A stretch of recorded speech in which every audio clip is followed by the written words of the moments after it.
অসম ছাত্ৰ সন্থা আৰু 30টা জনগোষ্ঠীৰ আহ্বানত আজি অসমতে আঞ্চলিকে কলা পতাকা সাব্যস্ত কৰি আমি চৰকাৰক আমি ধিক্কাৰ জনাব বিচাৰিছোঁ।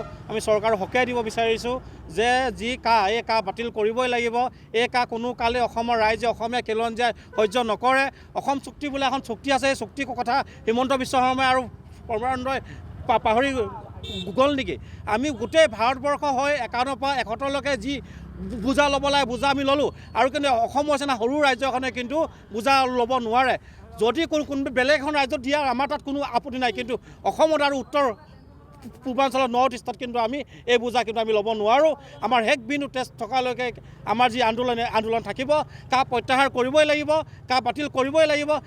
বাতিল নকৰা পৰ্যন্তলৈকে আমাৰ যি সংগ্ৰাম, এই সংগ্ৰাম কিন্তু আমাৰ অব্যাহত থাকিব। ছাত্ৰ সন্থা আৰু 30 জনগোষ্ঠীয় ছাত্ৰ সংগঠনৰ আহ্বানত আজি আমি অসমৰ প্ৰত্যেকখন ৰাজহুৱা ঠাইত আজি আমি কলা পতাকা প্ৰদৰ্শন কৰি আমি বিক্ষোভ প্ৰদৰ্শন কৰিছোঁ। যি এখন কলা আইন, যি আমাক জাতিধ্বংসী নাগৰিকত্ব সংশোধনী আইনখন আমাৰ অসমীয়াৰ খিলঞ্জীয়াৰ মূৰত জাপি দি তেওঁলোকে নিজৰ স্বৈৰাচাৰী শাসন কৰিব বিচাৰিছে, তেনেকুৱা এখন আইনক আমি ধিক্কাৰ জনাইছোঁ। তেনেকুৱা এখন সেই আইন জাপি দিয়া চৰকাৰখনক ধিক্কাৰ জনাইছোঁ। অসম চৰকাৰ, কেন্দ্ৰীয় চৰকাৰক সকীয়াই দিব বিচাৰিছোঁ। এনেকুৱা ধৰণৰ কলা আইন আমাক নালাগে।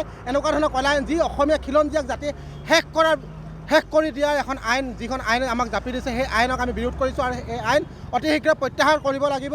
আমাৰ যি ৰাজপথৰ যুঁজ চলি যাব, আমাৰ গণতান্ত্ৰিকভাৱে ৰাজপথৰ যুঁজ চলি যাব, ঠিক একেদৰে আমাৰ ন্যায়িক পৰ্যায়তো আমাৰ যুঁজ চলি যাব। আমি এটা কথাই অৱগত কৰিব বিচাৰিছোঁ যে অসম তথা কেন্দ্ৰীয় চৰকাৰক অৱগত কৰিব বিচাৰিছোঁ, যিখন আইন 6 শিডিউল এৰিয়া অসমৰ 8খন জিলাত যদি বেয়া, যিখন উত্তৰ পূৰ্বাঞ্চলৰ 4-5খনকৈ ৰাজ্যত বেয়া, ঠিক সেইখন অসমৰ বাকী জিলাকেইখনৰ কাৰণে ভাল কেনেকৈ হ'ল? যিখন নাগৰিকত্ব সংশোধনী আইন, সেই আইনখন অসমৰ ভৈয়াম অঞ্চলৰ বা সমতল অঞ্চলৰ যিবোৰ ঠাই আছে, সেই ঠাইৰ কাৰণে কেনেকৈ ভাল হ'ল?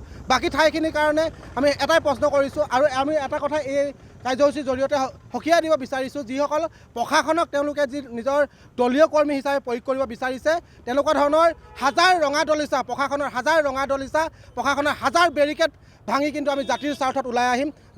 জাতিৰ কাৰণে আমি মাত মাতিবলৈ আমি হাজাৰ দৃঢ় প্ৰস্তুত হৈ আছোঁ।